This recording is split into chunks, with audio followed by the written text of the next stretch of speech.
first stock market indices were created by Dow Jones of Wall Street Journal fame.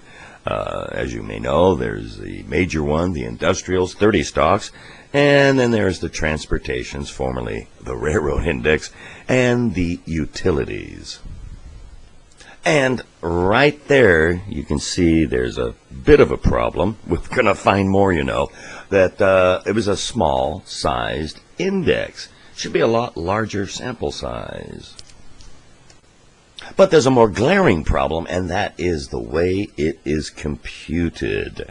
I've made a similar version here. I'm calling it the Dr. C index of 3 stocks. And just to let you know where I'm headed, the problem is they add up the prices, not taking into account the size of the price. Look here. See, we've got 3 stocks. They were originally $100, $10, and $1. And each one of them went up by $1, so now they're 101, 11, and 2. And the percentage move on those is not even close. That $1 rise for $100 to $101 is a 1% rise. From 10 to 11 is 10%. And if you think about it, $1 to $2, you made 100%. And the index, the way Dow Jones did it and still does, is you just add them together. So the index originally would have been 111, and now a buck each for each of the 3 would be 114. And if you think about it, that's just not a very good index, is it? I mean, to make this perfectly clear, suppose A went up by all of the 3 points, still a total of 114, and that'd be 3%. Or B went up all of the 3 points, and that would be 30%.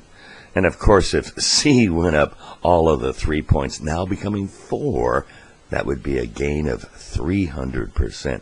Not a very good way to compute the oldest, most respected, locomotive stock-driven index, the Dow Jones Industrials. And mindful, we didn't even bring up the fact again that it was only 30 stocks.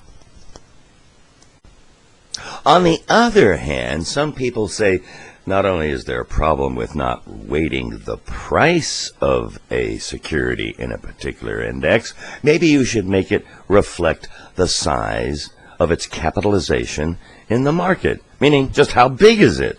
And here's a map from Smart Money, now defunct, and it's of the S&P 500, which is regarded as a major index for referencing and was designed to be as such, meaning that the bigger firms count more in the index. And certainly as a reference, a benchmark, if you will, and it is a well-regarded one, at least for the U.S. securities, is that's a perfectly proper way to measure the market. But I want you to consider something right now. Would you want that in your portfolio if your goal is diversifying risk? Ponder that. I mean, let's take, for example, let's suppose you own General Motors, Ford, and Tesla, and all great companies usually. And let's see, Ford and GM are big, and Tesla, a great little company, highest rated car ever by Consumers Report. But Tesla is a small company compared to the other two.